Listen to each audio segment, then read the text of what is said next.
Welcome to race 2 at a lovely, warm, sunny and dry Silverstone National Circuit, this time with the 750 Motor Club. Qualifying wasn't particularly great, only managed a 1 minute 11, which put us 8th in class out of 10, 35th overall out of 41, which meant we were starting right the way towards the back of the grid, which is quite challenging in a rolling start because actually what happened in this race, the lights had gone out and we were racing before we'd actually come around the final corner, which meant you don't know whether the race has started or not because you can't see the lights go out, so it let the front of the pack disappear off into the distance while the rest of us were kind of guessing, has the race started, hasn't the race started. So at this point the race has actually started as we're coming around the final corner. It catches the green Civic, doesn't really know what's going on, so he brakes hard. The MR2 locks up, trying not to run into the back of him. Meanwhile, a couple of people come up the right hand side. I'm messing around on the radio, so I miss a gear change, and that means I get a crap exit coming out of Cops here. The grey BMW comes past as well. Right at the front there's carnage as people are a little bit overexcited, which now means we've got yellow flags here, so there's no chance of trying to get any positions back at this point.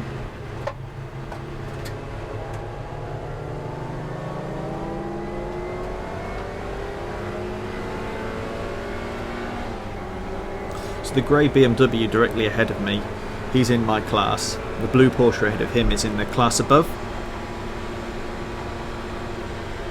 As we come to Brooklands, the Porsche goes in way too deep. The BMW gets a good run through. I think, right, I'm going to follow him. Unfortunately, I don't time it right, and I end up with my exit being right where the Porsche is, so I have to back out of it, which loses me a load of time and momentum. I can see in my mirror there's this Civic who wants to get past, so I'm just trying to hang on to the Porsche. Now he's got a lot more grunt in a straight line, but doesn't seem to be so good around the corners.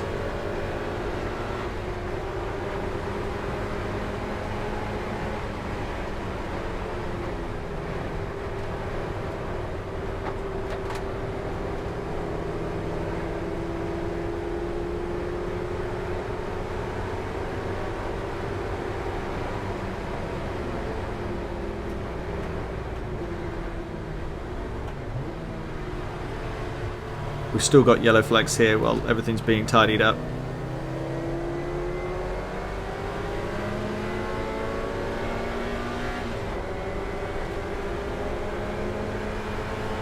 So the pressure behind us dropped off as that Civic's dropped back. At this point there's not really a lot of people behind me. I think there's the Civic who's probably in my class, and then it's down to the Class D cars.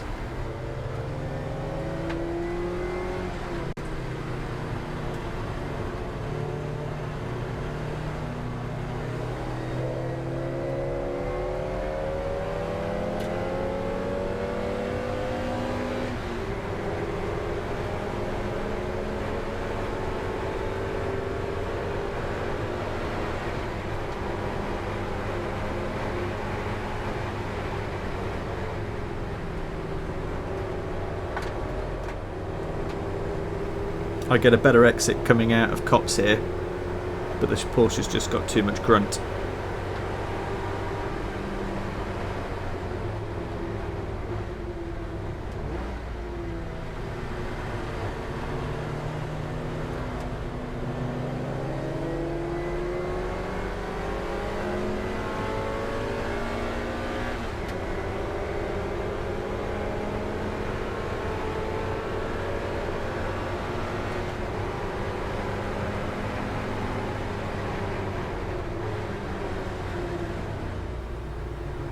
Porsche goes for a half move up the inside of the BMW.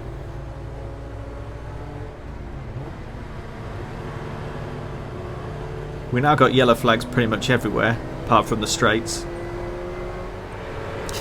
This time on the run into Cops, the Golf seems to be on the inside of the BMW. I'm not sure quite what goes on, whether he doesn't turn in where the BMW is expecting, but the BM ends up going really, really deep, which loses a lot of speed for him.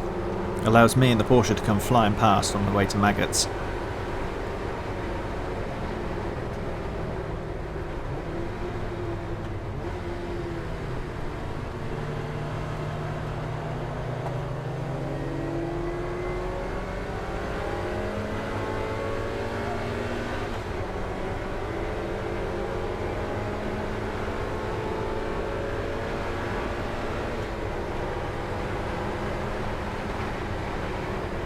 This is pretty much the order of the race for me for the next fair few laps. The Porsche disappears off into the distance on each of the straights. I catch back up on the corners, but there's either yellow flags or I'm not quite close enough to actually make any kind of move. It's only actually taken 5 or 6 laps for the overall race leaders to catch up with us. I think that's just the nature of the Silverstone National Circuit, where it's pretty much a triangle with 3 long straights and a corner at each joint. So they're at full throttle for a huge part of the lap, which just enables them with their increased power to weight to just fly past us. Unfortunately for this guy, we've got yellow flags all the way around here.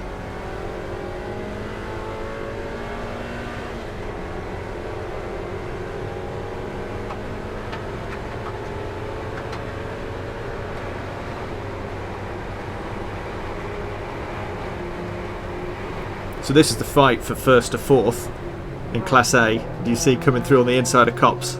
Got Nick Vaughan making a great move to take 3rd place. Unfortunately for me, that puts me off the line. I have to slow down a little bit, which means the grey BMW catches up.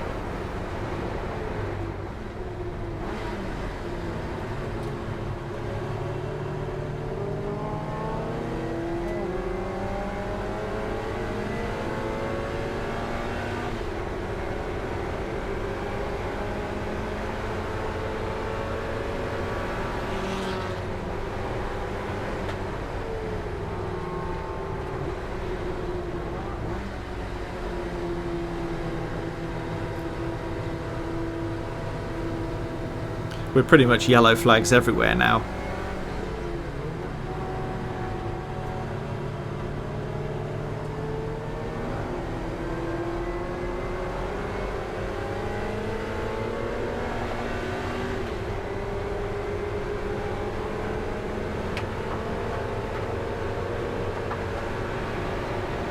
If you watch my rearview mirror, you'll see the problem that I'm having with Copse. It took me so long to nail it. You watch how much I lose here relative to the car behind.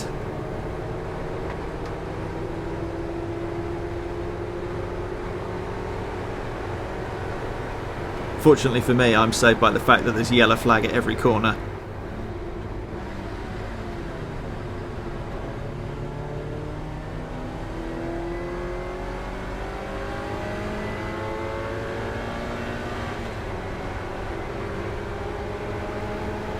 It took me pretty much the entire race to figure out how to do Copse. It's one of these corners that when you're 5 miles an hour below where the actual limit is, you start to feel the rear end of the car go on the way into the corner. And if you don't know it particularly well, that makes you feel like, well, that's as quick as I can go through there. Actually, you have to push past that point, and there's another few miles an hour that you can carry through there. And because it's essentially a straight after that, anything that you can gain through that corner is amplified on the run down to Maggots.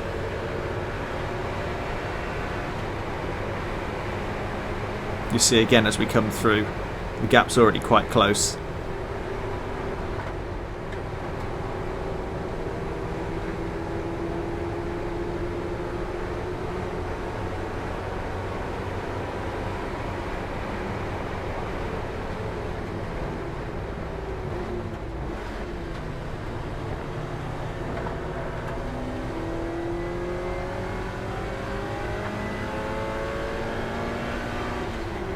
So now, because of the cars that are littered pretty much on every single corner on the track,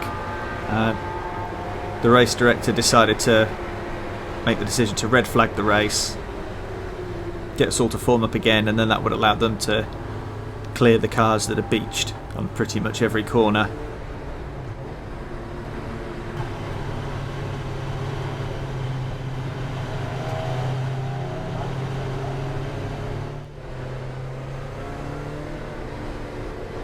So this time round for the race start, didn't want to make the same mistake as I made last time of not knowing whether the race had started or not. So I actually had Tom in the pit lane watching the start lights, and then he was able to tell me on the radio when the lights had gone out, so I knew with certainty that we were racing, and if anyone was doing anything silly ahead or braking, I could just go for a gap with confidence.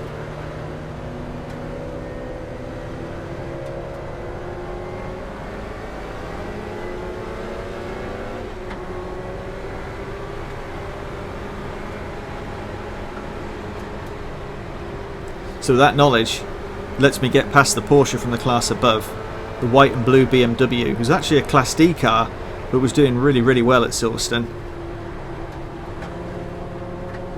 He gets a great run out of Copse there though. I was compromised by the fact that I had that Civic on the right hand side. So he gets the place back. The grey BMW tries to come around the outside as well, but he just can't get on the power quick enough.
So by now I've been sticking with this pack quite well. I'm thinking there's got to be a way around these guys. They're holding each other up, racing each other. If I can play this smart, I might be able to get by them. On the other hand, I've got the grey BMW right behind, who equally is trying to get past all three of us. Unfortunately for me, it all coincides with our run towards Copse.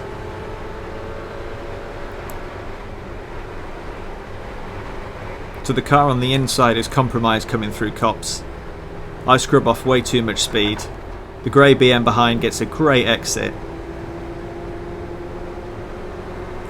And I'm not quick enough to move back across to the right to the racing line, so he gets the best entry towards Maggots.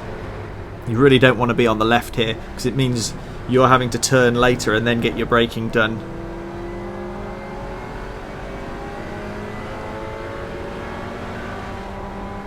I thought there was half a chance of maybe being able to get a switchback as we come out of Maggots there. Unfortunately not.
So that blue Porsche is now back to play the game.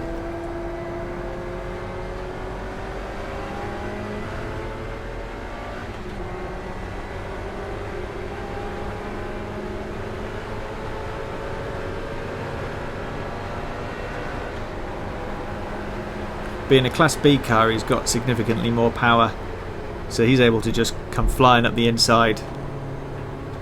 I have to abort turning in.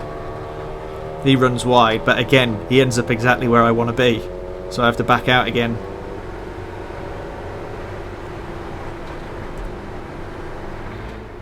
So I've now lost all the places that I gained from that amazing restart.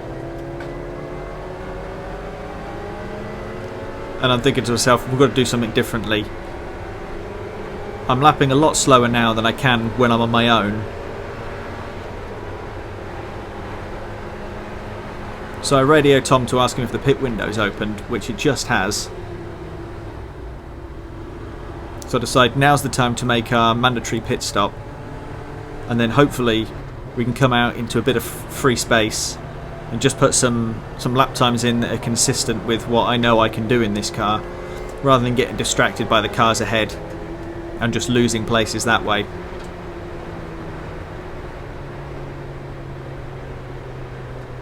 It's a bit of an unusual thing to do. Normally people wait to the end of the pit window just in case there's a safety car, then you don't lose too much time versus everyone else in your class that would pit under that safety car. You're also taking your break 15 minutes into a 45-minute race, so you've got to do the final half an hour without a drink when you and the car is pretty warm.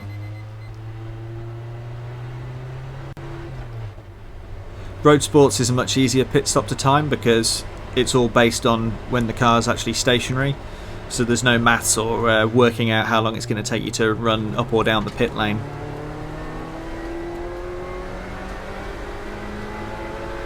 Sure enough, the strategy works perfectly, and we come out right behind a bunch of cars that are in a higher class, and I can just punch in some pretty clear laps now with no one around for distractions.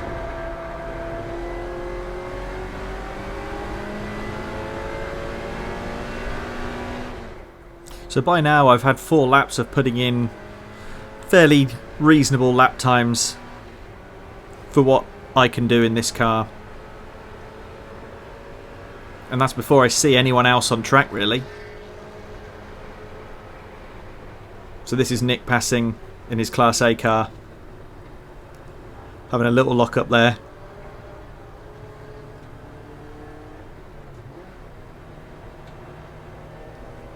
My other Achilles heel around Silverstone seems to be Luffield.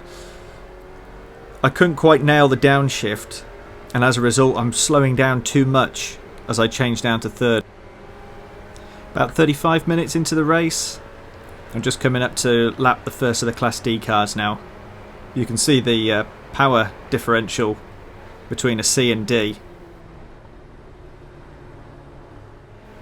So by this point pretty much everyone in class has pitted. If they haven't, I think they're going to need to in the next lap. And I've actually managed to catch up with this grey BMW again. And by now I'm starting to improve a bit through Copse. He still gets a better exit there, but then he has to back off the power slightly because he has a bit of a wiggle. As we come through Maggots, I think he might have had a glance in his mirror and been put off by the Class B car, because he runs really wide. That lets me come up the inside. And then whether he misses a gear or something, because he seems to just travel backwards.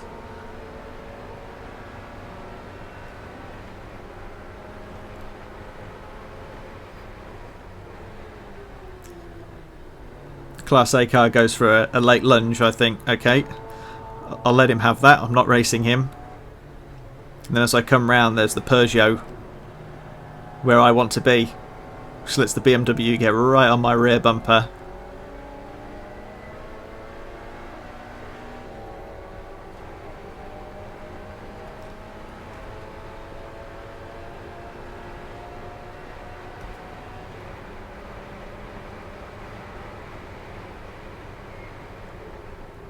So I was pretty much side by side with the Peugeot all the way down that straight.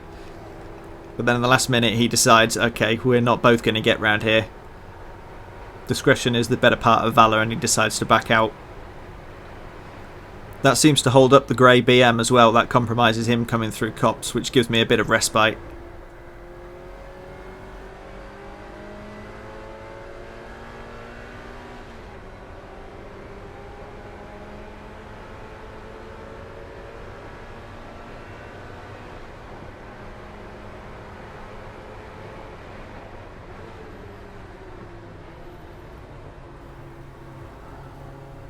Now starting to get hit with the big chunk of the Class A and B battles. The thing here is about trying to lose as little time as possible.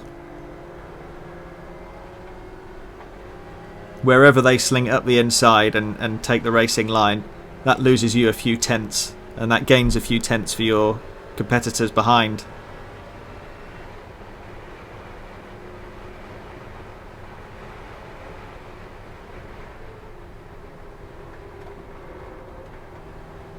This is what I'm talking about. Just that not quite being smooth enough on the way into Copse just gives you that feeling, oh yeah, I'm on the limit, I can't go any faster through there. Whereas in reality, if I was a bit smoother on the controls, maybe off the brakes a little bit sooner and a bit of a balanced throttle on the way in, you might be able to carry a bit more speed through there.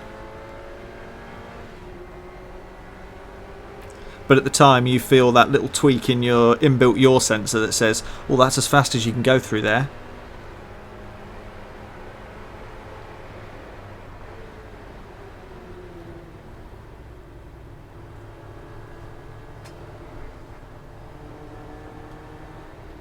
So the pressure's off now really from the grey BM behind. I've just got to keep my head down, try and put some consistent laps in, maybe improve in the one or two little areas where I know that I can make some improvements.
So we're now coming up to my fastest lap of the race. Now, normally you'll do this fairly early on in the race when you have a bit of space, the first time that you get a bit of space.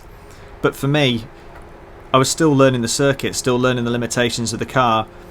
And it took me up to this point when the other tyres are sort of starting to come to the edge of their optimum window to actually get the confidence of knowing how much speed I can carry through Copse, figuring out slightly better lines through the other corners.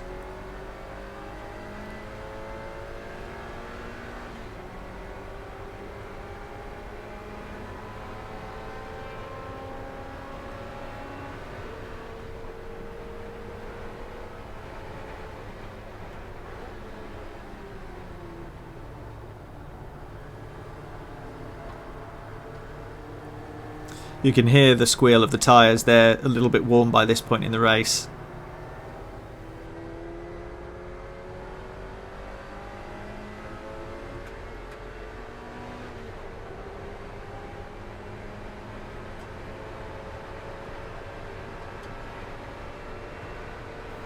And that was a 1:10.4, which I was fairly happy with. It was still 1.5 seconds off the best time in the class.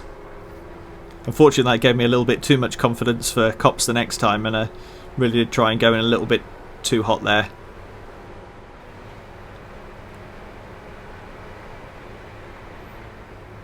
This was actually my best run through Copse of the day, I think. I think at this point I glance down at my lap time delta and I see it's a tenth or 2/10 up or something like that. And I get a little bit too excited going into maggots and think, oh yeah, let's get a couple of tenths here. So I'm braking a bit later, a bit harder. I'm not smooth coming off the brake. So I get a bit of a tank slapper there. The tyres aren't too happy either.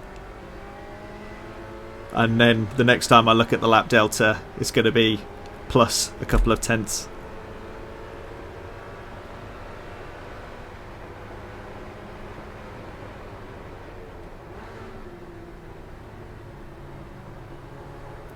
I can see on my timer that the race is pretty much up now. I think at the point that they red flagged the race, I stopped my timer and then started it again, obviously when the race restarted, but I think the official race time goes back 1 or 2 laps from before the red flag.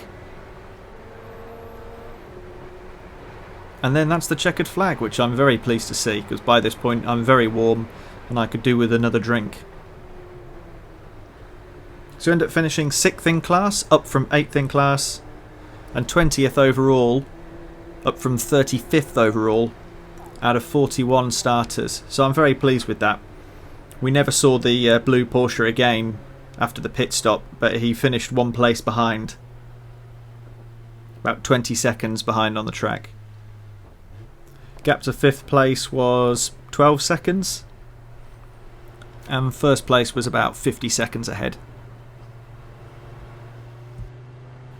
There's a bit of a difference to the 3rd in class result at Donington Park, but it was a solid mid-pack finish. And I know that Silverstone isn't a circuit that I'm particularly comfortable with, and Roadsports I think in general is a bit more of a competitive field compared to Track Day Trophy, certainly in the class that I fall in. So I was pretty pleased with it. Anyway, off to Brands Hatch next in 2 weeks' time, which I'm really looking forward to. That's with Track Day Trophy again on the full Grand Prix circuit, which looks amazing. I've never driven Brands at all, and you don't get to drive the GP circuit very often unless you've got very deep pockets. So I'll be driving a track day there next week, because a test day is absolutely crazy money. Even a track day is very expensive on the GP circuit, but definitely worth it to get the most out of the car and to actually learn the circuit, because it's quite challenging, quite technical, but something that I think will really suit the MX-5 more than Silverstone does. Anyway, hope you enjoyed the video and see you at the next one.